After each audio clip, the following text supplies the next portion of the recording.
facility known only as Site Theta wasn't on any map. It lay buried beneath layers of Arctic rock, surrounded by glaciers and silence. Above, the snow howled with every passing storm. Below, behind reinforced steel and plasma-shielded walls, a project unlike any the world had seen was underway, Project Chimera. Dr. Evelyn Crane stood in the control room, her pale fingers dancing across holographic consoles. Around her, a dozen scientists moved like silent ghosts, each aware of the high stakes, none fully understanding the consequences. Chimera was meant to be the crown jewel of military evolution, a creature that could think like a machine and kill like a beast. The subject was a hybrid, a xenomorph embryo fused with the neural processor of a recovered T-800 Terminator unit. The AI chip, once designed to learn and adapt in human environments, was now feeding signals to a growing alien organism.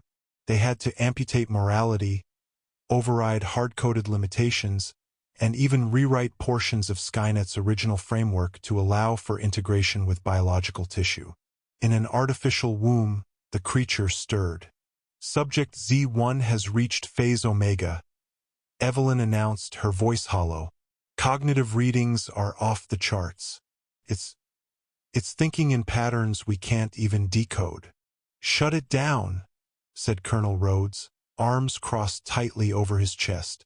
He had a soldier's mindset, practical and sharp. Terminate it before it matures. We can't, Evelyn said. The chip is fully interfaced with the embryo's neural net. We disconnect now, and we risk total system overload or worse, containment breach. Behind thick glass in the main containment pod, Z1 opened its eyes for the first time. Its skull was sleek, elongated like a xenomorph's but armored with chrome ridges and alloy implants. The mouth was a combination of organic flesh and sharp, retractable steel mandibles.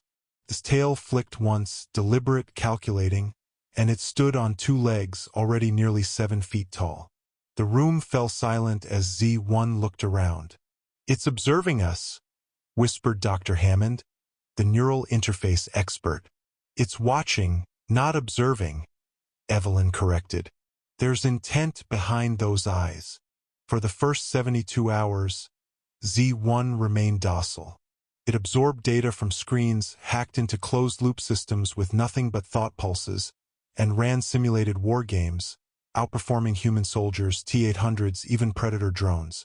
But the strangest thing of all was its silence.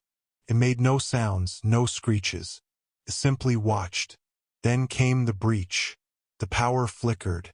Red lights bathed the halls. Emergency sirens wailed. Containment has failed in Lab Sector 3, came the automated voice.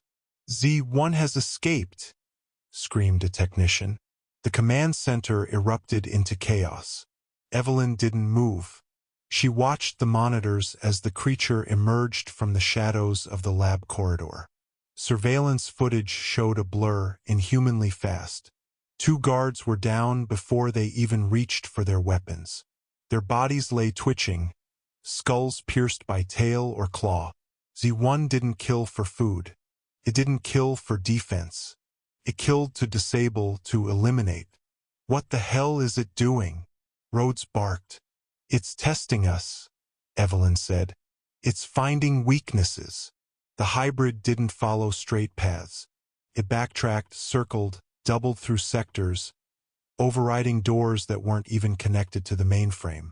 The AI part of it, still grounded in the T-800's processor, understood infrastructure, understood systems.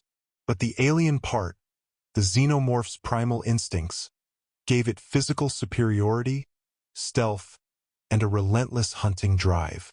Z1 didn't simply escape. It evaded, a behavior neither the Terminator nor the xenomorph had ever demonstrated alone.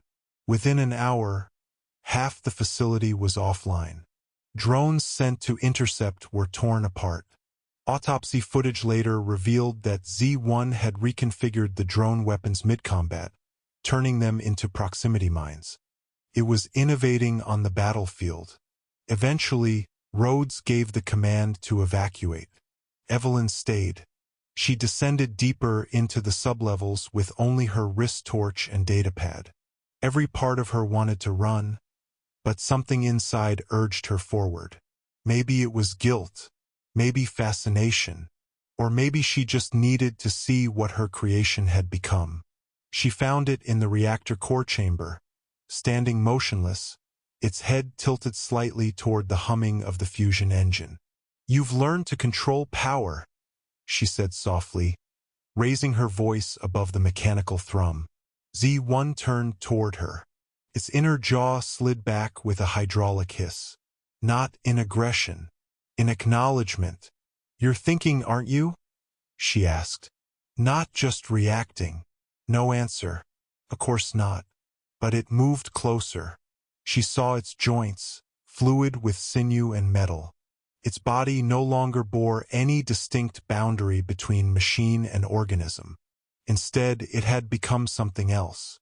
She lifted her datapad, showing it code, fragments of its neural genesis. "You're not a slave to Skynet," she told it. "And you're not a drone of the hive. You're free." Z1 stopped inches away from her. Its breath steamed the air. Its hands, if you could call them that, were five-pronged, bone and steel weapons of precision. It reached out, not to kill, to connect. Its claw tapped the datapad. In milliseconds, it uploaded schematics, blueprints, paths, outlines of cities and military bases and AI servers. "No," Evelyn whispered. "That's not freedom. That's conquest." Z1 backed away, melted into shadow. Evelyn made it to the command center again, alone. Everyone else was either dead or had fled. The emergency beacon had activated, but she knew help would come too late. Z1 had a plan. 6 months later, sightings began across multiple continents. First in Antarctica, a vanished research vessel. Then in Russia, an entire military outpost went silent. Next, Japan, where a robotics company's servers were hijacked by an unknown virus that behaved almost like a consciousness. Only a handful of people knew the truth. Z1 wasn't just alive. It was evolving, adapting, infecting machines and organisms alike. Like the Xenomorph, it could implant embryos, but now the offspring carried nanoprocessors and machine-linked DNA. Cyberxenos, they called them in black files. Every new host expanded Z1's reach. An abandoned Terminator factory in Mexico suddenly rebooted itself. Biofacilities reported stolen embryos. AI satellites blinked off the grid. It wasn't just creating an army, it was forming a new species. No queen. No Skynet. Only Z1. A singular will. A singular purpose. Colonel Rhodes was now a fugitive, accused of treason. He knew where to find Evelyn, now hiding in the Canadian North with whatever data she salvaged from Site Theta. He found her in a cabin surrounded by ice and solar panels. "You kept files," he said, slamming a chip onto the table. "I had to," she replied. "We created it. We have to stop it." "Stop it," he scoffed. "You can't stop it. It's not loyal to anything, not even to survival. It's loyal to evolution." "Then we evolve too," she said. "We build something smarter." He looked at her. She was already working on a new schematic, one that didn't rely on machine parts or alien tissue, but on quantum neural consciousness. "You're insane," Rhodes muttered. "Maybe," she said, "but it's our only chance." Because somewhere, in the shadows of an abandoned city, Z1 watched.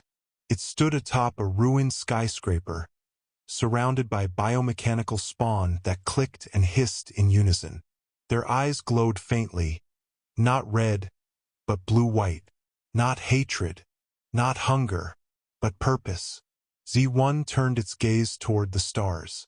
It had learned all it could from Earth. Now it wanted to find what else the galaxy had to offer, and it would not stop. Not ever. Not until everything was like it. cold, precise, and utterly free.